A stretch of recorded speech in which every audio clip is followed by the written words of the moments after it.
Okay, so before I begin, I would like to say that this video does contain spoilers for most of Blue Period, including the entire run of the anime and up to the most current chapter of the manga, that being chapter 59 at the time of recording this.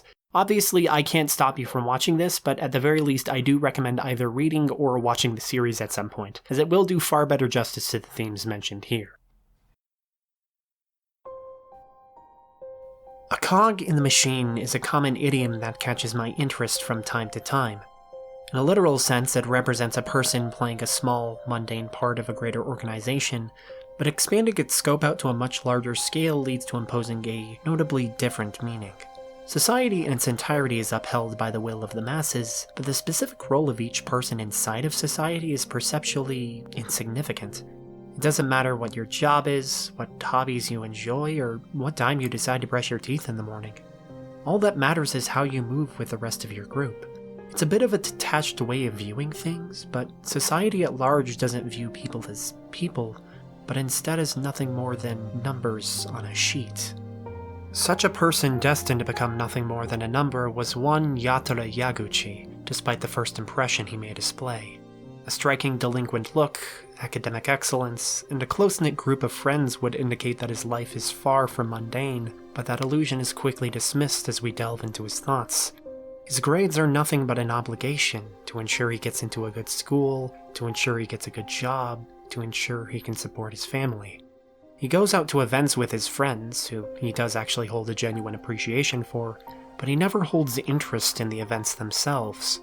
Yatora himself sees it all as merely fulfilling a quota, and while he puts more stake into reaching that quota than others, he notes that the reward and praise he gets in response is empty and hollow to him. He has become nothing more than a number filling up a different number, and that first one can't seem to figure out what life even means anymore. That was the course that Yatora Yaguchi was destined to tread, but fate always has an interesting way of changing plans. A chance error leads to an interest, that interest into a passion, and through that passion, the birth of an ego.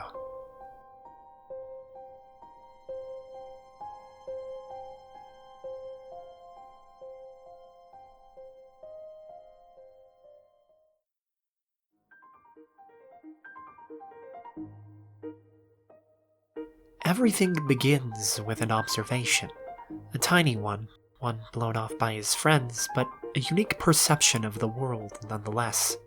To Yatora, Shibuya in the morning is blue. He sees a sort of somber azure beauty in the quiet of the morning, even if it only comes off as smelling like trash to his friends. But when given a chance to express this feeling, Yatora comes to face his first palpitation of self.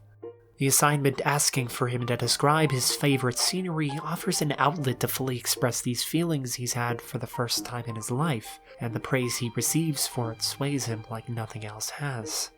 In a routine where he always gets by with fake words and empty logic, this is the first genuine conversation he's had in a long time. This lights a fire deep inside of Yatora, one that continues to burn despite how many logical arguments he throws its way to dampen and dismiss it. Despite it not being economical, he wants to do art. Despite it being a complete waste of time in his mind, he wants to do art. Despite it spitting in the face of everything he has worked towards in his life so far, he still wants to do art. Yatora has to come face to face with the realization that he actually does love art. And once he does, those flames of passion finally erupt forth into someone who can finally begin to express themselves genuinely.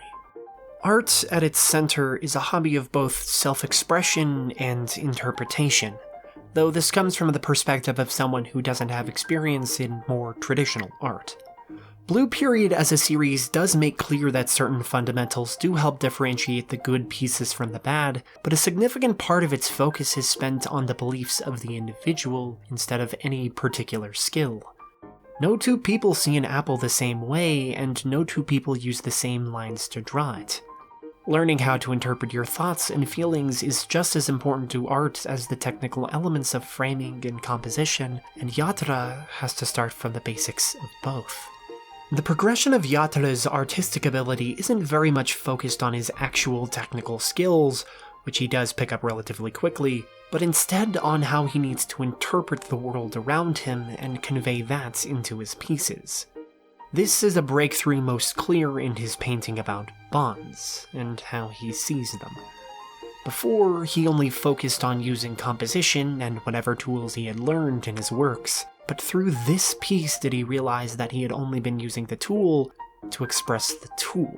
This was his first piece where he had something he wanted to say, and finally had the skills to express it. It gives us one of the most intimate looks into Yatora as a character, and because of it, his artistic ability skyrockets. Because he can finally tell the world what he exclusively wants to say.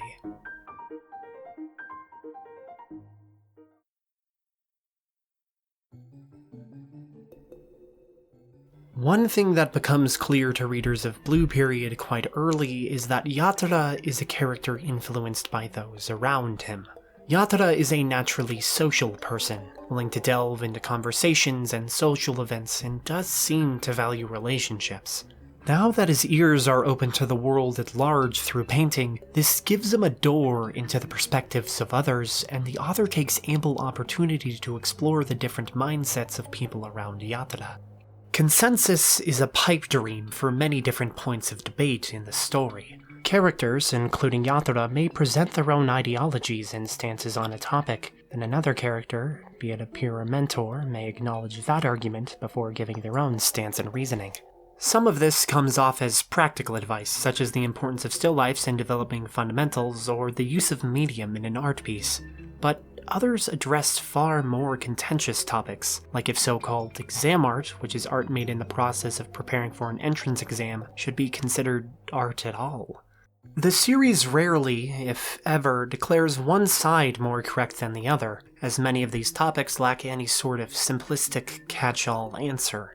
What this means is that the viewer gets a front row seat as Yatora processes and reflects on the different interpretations he's been shown over the course of the manga. One specific topic the series returns to on a regular basis is the argument of talent versus hard work.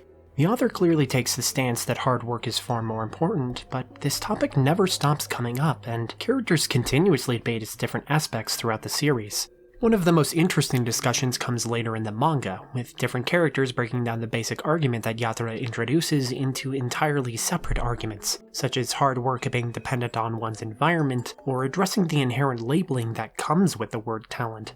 All of these unique viewpoints fit their respective characters, but it also builds an image of the subject in Yatora's mind and causes him to reevaluate his personal stance, for better and worse, before expressing it in one of his pieces.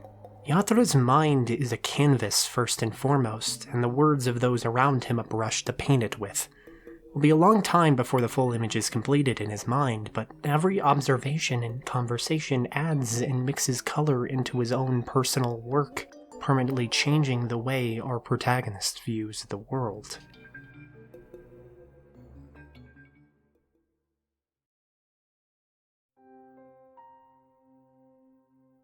Aside from putting focus on our protagonist, Blue Period as a series also takes its time to explore the other characters close to Yatora. This allows the author to flesh out the supporting cast while also tying back into Yatora through giving him a fresh set of stories to absorb. There are a few different characters which best exemplify the focus on individuality that this series highlights, and most of them I will be talking about here in a bit, but Maki Kuwana I think has an experience that's particularly interesting, as it gives a hint into the pressure many artists feel outside of the perspective of a newcomer like Yatora. Maki should have all the tools she needs to succeed. She most certainly has the artistic ability to get into the monolith that is the Tokyo University of the Arts, considering how striking and defined her works tend to be.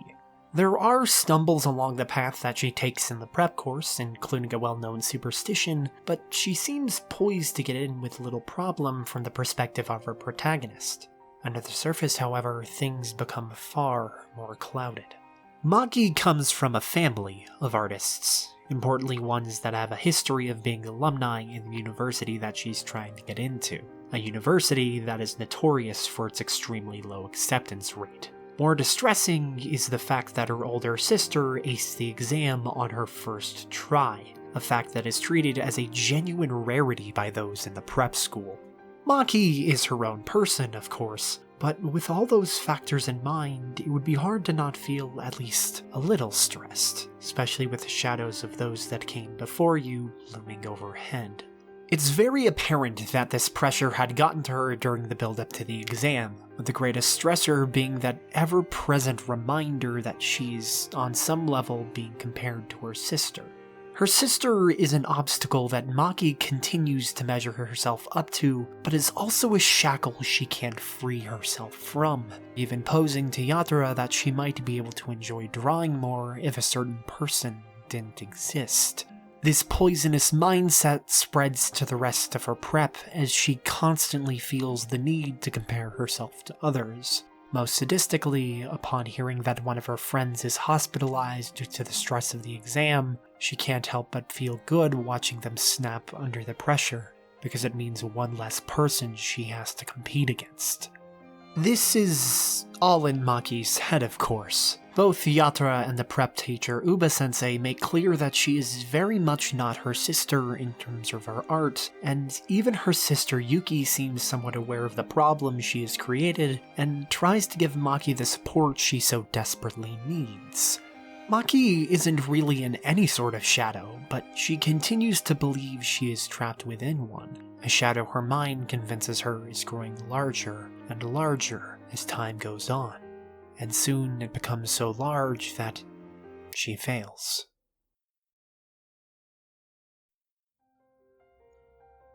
From a place of personal experience, failure is a conflicting state, simultaneously crushing and relieving.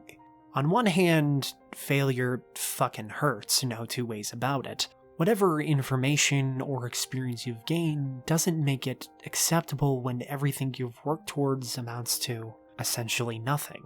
But on the other hand, just as much as it weighs you down, failure ends up feeling like a weight lifted off your shoulders. Everything goes back to square one, and there's something therapeutic about starting again with everything you've learned along the way. When Maki failed, it obviously hurt, even more so in the way she failed by unconsciously making the same piece she did in the prep school and fulfilling the superstition that she was so afraid of in the first place. But more than anything, Maki was terrified of being the odd man out in her family, so without her knowing, she desperately clung to the hope of not having to change. But just as much, that failure relieved her a little bit. It let her finally escape that shadow that she felt cast from her family. A girl cutting her hair is the single biggest trope of character development, but when she did it, it felt more like a change in direction more than anything. A willingness to try something new, now that she's no longer trapped in the shade. A chance, perhaps, to be her own person again, and that's a chance she would be happy to take.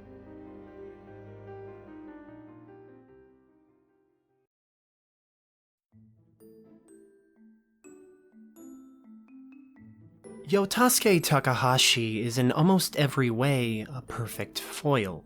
Standoffish, introverted, gives a look of visible disgust whenever somebody tries to initiate conversation with them. Yotasuke is very much not interested in interacting with people and would much rather be left to his own devices, a far cry from the social butterfly that is Yatora.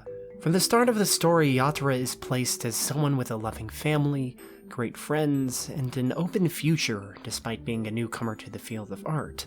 Conversely, Yotasuke is defined in the story exclusively by his art skill, to the point of him directly saying all he has is art.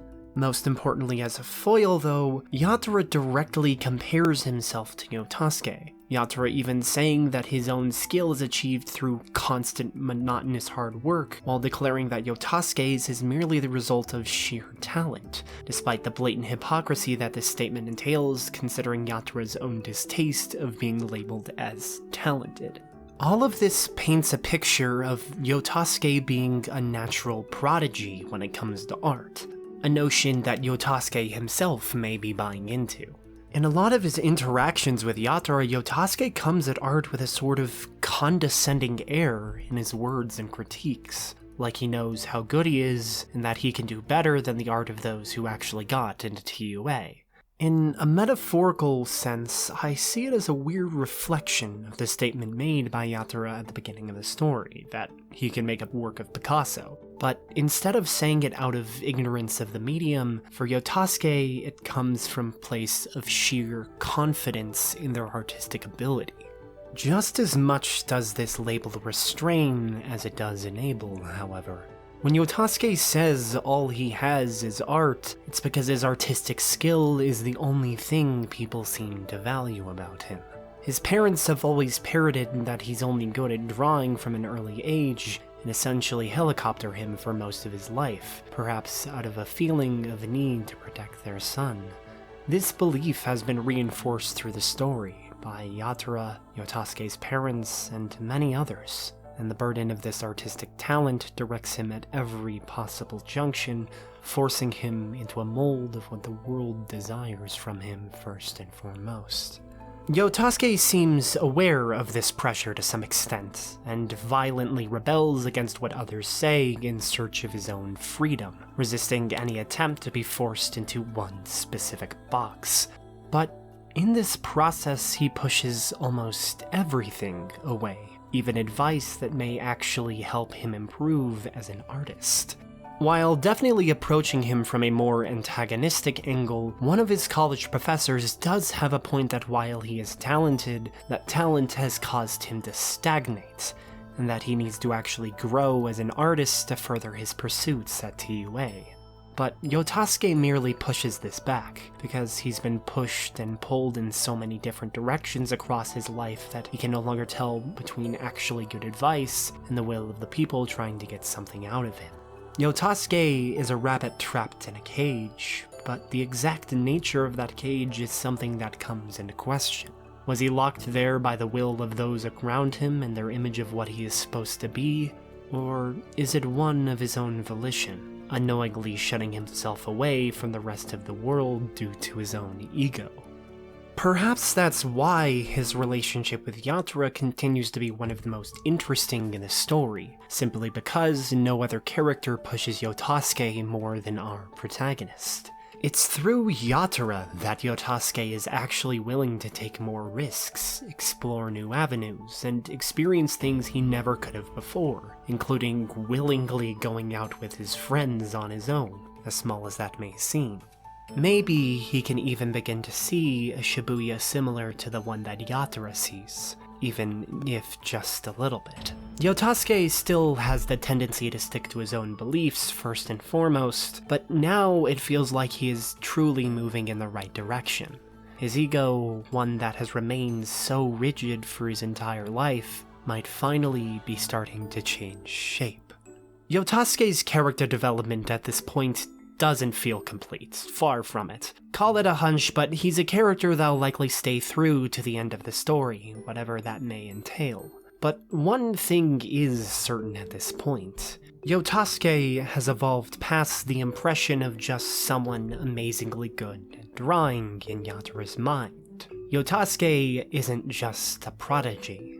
Yotasuke is human.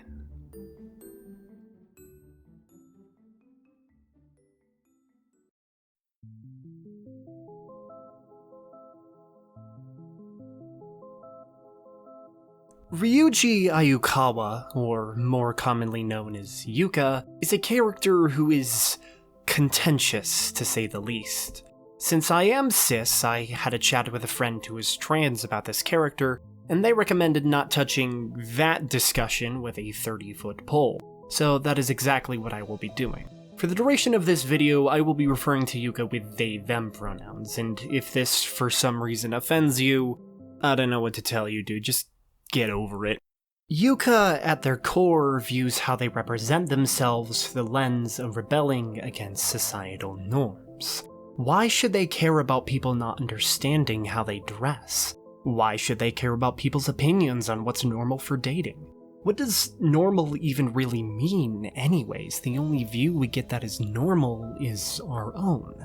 Ryuji already tried conforming to what everyone else considered as normal, but they hated that more than death itself. So instead, Ryuji chooses to be who they really want to be, and that takes the form of Yuka. Yuka's character revolves around the idea of perception. Yuka takes their current self in stride, but no matter what they do, it'll always create some impression in a person's mind, be it positive or negative. For the girls of their school, that impression is the prince. For Yatora, it's that guy who cross-dresses. Even in the process of building an image that rebels against the norms of society, one has to understand what society perceives as its norms. How we are perceived by others is entirely inescapable, and only through taking that jump to learn more about each other can we transform these perceptions into something far more personal. While they likely wouldn't admit it, Yuka actually has quite a bit in common with Yatora, in the way that they're both very much caught up in what people think of them. I'll get into this a little bit later with our protagonist, but Yuka themselves is insecure with how people view and treat them in response to how they present themselves. When they get dumped by a guy, Yuka is most hurt by the guy saying that he did it because he's normal. And this reaction shows that Yuka does to some extent hate being called a freak for who they are, especially by their parents who are very clearly unhappy with how Yuka expresses themselves. Yatora says he always thought Yuka was the type to never care what other people thought of them, to which Yuka responds, "All I ever think about is what other people think of me." All this comes to a head when Yuka realizes that Japanese art really isn't their passion, but doesn't want to give it up because of how much their grandmother loves it. The grandmother that was the single supporting beacon of Yuka's true self when everyone else seemed to scorn them. Yuka, while talking about how much they don't care about what everyone else thinks, still can't shake away the guilt they would feel if they changed to a different field, because they don't know what it would do to the person they hold dearest. It's love that insulates Yuka against whatever the world may think of them, but what good is that love if they don't even know what form it takes anymore? A friend in middle school once told Yuka that if they want to die, they had better be naked. Or, put another way, they would have to be able to look past what people think of them. Nakedness is even described in the story as a metaphor of facing one's true self, a form of shedding the guilt that hides your most earnest feelings like shedding clothes from your body. It's only through a literal showcase of nudity between Yuka and Yatora that the former really begins to disregard that cloak of guilt, and it results in a heartfelt conversation with the two finally on the same page, entirely breaking down the perceptions they had built of each other. Yuka fully realizes they don't have to be what everyone else thinks Yuka is. They can just be Yuka. Yuka's arc, in my humble opinion at least, is centered on their central identity. Certainly, they strive to be abnormal in how they portray themselves and value their freedom of self, but beneath this bravado is someone still trapped by the perceptions of who they are and how others want them to be. Identity is all about how we represent ourselves, but the definition is in its truest form if that representation of oneself is who we truly want to be. Yuka, more than any other character, is linked to fashion, but it is only when those clothes are shed that they truly become beautiful.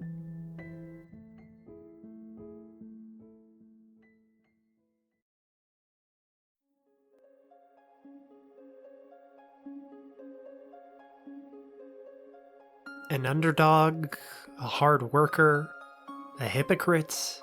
Dozens, if not hundreds, of words could apply to Yatora, and all of them would be in some way correct.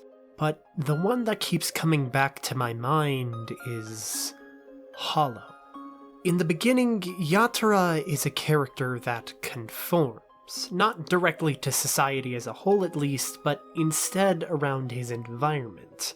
He excels at school not out of a desire to do well himself, but instead because his parents want him to get a good job in a promising field. He watches soccer with his friends not out of a like of the sport, but because that's what his friends want to do. He fulfills whatever obligations he has to others, but everything past that is dull, gray nothingness. Of course, once he starts to delve into the world of art, things begin to change and his views start to shift. Once again, art is a realm of expression, first and foremost, even if there are right and wrong ways to convey it. And through this realm does Yatora learn what things he wants to express. But while he does develop through the story, I still feel like Hollow is the correct operator. Yatora, even now, is a person who tends to approach life like an exam. If there is a problem, there is always a best solution.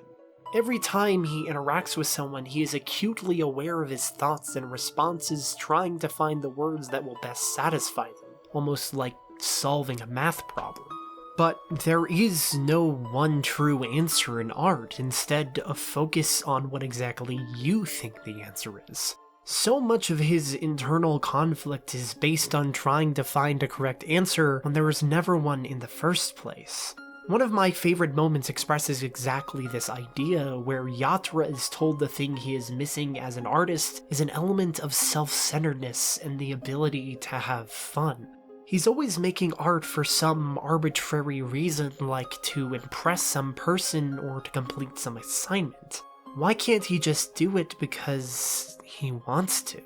It's never a lack of technical skill that holds him back as an artist, but instead a matter of mindset. Yatora locks himself into these assumptions about how something needs to work, what a person is looking for in a piece, when really he doesn't know at all. Most people don't question why a complex math formula works the way it does, they just use it to get the answer. So Yatora never questioned why you would use an oil painting in an oil painting course, simply because it's a given, right? But the series is dead set on proving these assumptions wrong every time they come up, and it always throws Yatora for a loop.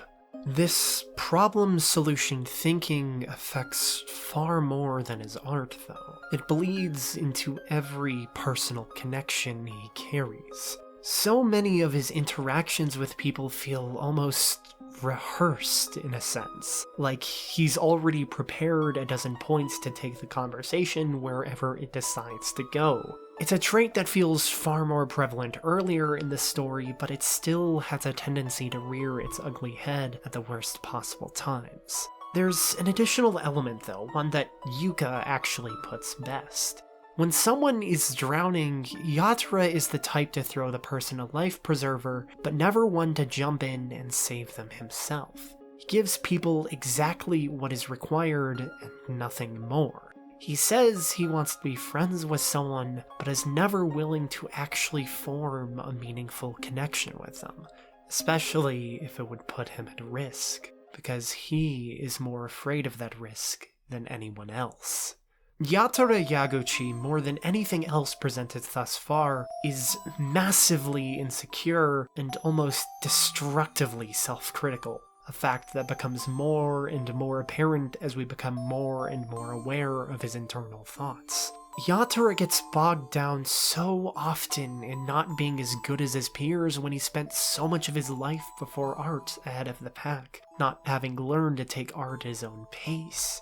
Every criticism strikes like a knife to the heart, and he berates himself relentlessly as to how he could have ever made such mistakes with his work in the first place.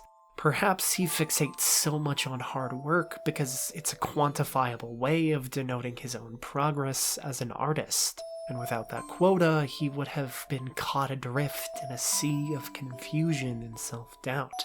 In his own piece on nakedness, he comes to the conclusion that his truest self is something pathetic and unreliable, and he uses his social tricks to hide that weakest part of himself in the fear that nobody wants to see it, giving the appearance of solidity from the outside, but saying that nothing is really there if you strip away the layers. Hollow. But do you know what else Yatora is? A friend. Yatora is a character defined by personal connection, and it's clear that he really, truly enjoys forming those relationships with people, even if they may not form in a way that he initially imagines, like with Yotasuke. Yatora would have never understood his own taste and preference in art without the specific musings of Hashida. Never could have begun to conceive the struggles of being an artist without lending an ear to Maki's own insecurities, and would never have taken those steps towards realizing his truest self without seeing Yuka at their lowest. All of this is possible because he was willing to form that connection. His works always tend to have a focus on people, be it himself or others, and that's because he has learned to embrace all of the ways that these connections can form. Think back to the Bonds painting and really ask how he describes these bonds. Thin like a string, sharp like a blade, shaping around their surroundings and becoming stronger with every blow.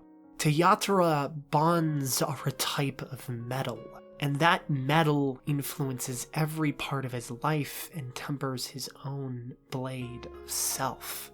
And those bonds are no longer a one-way street. As Yatora has treaded the path of an artist, more and more have we seen that mask break away to showcase moments of his own passion and innocence. Once past that insecurity, Yatora reveals himself to be someone with a lot to say, who voraciously throws himself into his work, as someone who truly loves the process of making art and expressing everything he has to say through it.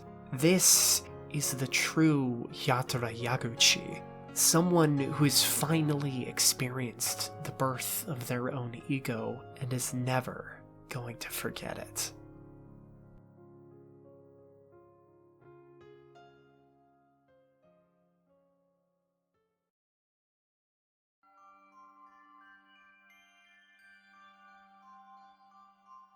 Full disclosure, I really didn't have much of a concise point when I first started drafting this script. I was merely motivated by the desire to talk about this story and to explain what messages of individuality that I could glean from it. It's really how I approach most things that I want to talk about, less a consistent argument acting as a guiding marker through the entire project, and more a random assortment of jumbled ideas that need to be patched together before turning into something vaguely coherent. But something interesting happened with this as I went on. As I revisited each chapter of the manga, analyzed each panel, and collected my thoughts for every section, that through line that eluded me everywhere else began to appear. Blue Period is a series about what you and other people think. Certainly, it's a story about art, but the art always feels like this culmination of the character's development and how they now perceive the world, especially so with Yatora. Many of the conflicts are not caused by some direct antagonist or terrible disaster, but instead because the mind is our own worst enemy, and the words of others can so easily poison our thoughts. The words of others, of course, can also change us for the better, but only if we genuinely listen and reflect on what has been said. Of course, that's only my interpretation of it. Some like to focus on the nitty-gritty of the art the series likes to highlight, while others lean more into the dichotomy of talent and hard work. There are a lot of different interpretations that can be taken from Blue Period, and that's fine, because if what you see is blue, then let it be blue. Whether it's an apple, a rabbit, or just maybe even the streets of Shibuya in the morning.